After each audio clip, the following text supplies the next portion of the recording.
நண்பர்கள் அனைவருக்கும் வணக்கம். இன்னைக்கு நம்ம அந்த வீடியோல வங்கி வாடிக்கையாளர்களுக்கு மிக முக்கியமான புதிய அறிவிப்பு ஒன்று வெளியாகி இருக்கு. ஸோ அதை பத்தி தான் இப்ப நம்ம பார்க்க போறோம். ஏடிஎம்மில் பணம் எடுக்கும் முன் பலர் 2 முறை கேன்சல் பட்டனை அழுத்துவார்கள். இதனால் பணம் அல்லது கார்டு பின் நம்பர் திருடப்படாது என்ற செய்தி பரவுகிறது. ஆனால் அப்படி எந்த ஆலோசனையையும் ஆர்பிஐ வெளியிடவில்லை. கேன்சல் பட்டன் பரிவர்த்தனையை ரத்து செய்ய மட்டுமே பயன்படுத்தப்படுகிறது. அது ஹேக்கிங், கார்ட் ஸ்கிம்மிங் மோசடிகளை தடுக்காது.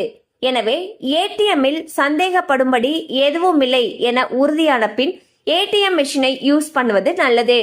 ஸோ வந்து பார்த்தீங்கன்னா நம்மள பலர் ஏடிஎம் மிஷினில் போயிட்டு பணம் எடுக்கிறப்போ அவங்களுடைய ஏடிஎம் கார்டை இன்சர்ட் பண்ணுறதுக்கு முன்னாடி கேன்சல் பட்டனை ப்ரெஸ் பண்ணிட்டு அவங்களுடைய டிரான்சாக்ஷனை ஸ்டார்ட் பண்ணுவாங்க. அது ஏன் அப்படி பண்ணுறாங்கன்னா, அந்த மாதிரி பண்ணுறப்போ நம்மளுடைய பணம் திருடப்படாது, இல்லை கார்டுடைய பின் நம்பர் திருடப்படாது அப்படின்ற ஒரு நம்பிக்கை மக்களிடையே நிலவுகிறது. அதுக்கு ஆர்பிஐ தரப்புல இருந்து ஒரு விளக்கம் கொடுத்துருக்காங்க. அவங்க என்ன சொல்லியிருக்காங்கன்னா, கேன்சல் பட்டன் நம்ம தொடங்கி இருக்கக்கூடிய அந்த பரிவர்த்தனையை ரத்து செய்ய மட்டுமே பயன்படுத்தப்படுகிறதுன்னு சொல்லி விளக்கம் கொடுத்துருக்காங்க.